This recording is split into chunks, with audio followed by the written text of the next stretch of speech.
reklamo sa akin na ang card game ay less rewarding.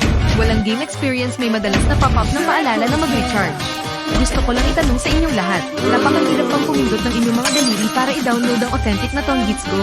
Mahirap bang mag-online lang at makuha ang libreng 300k gold coins?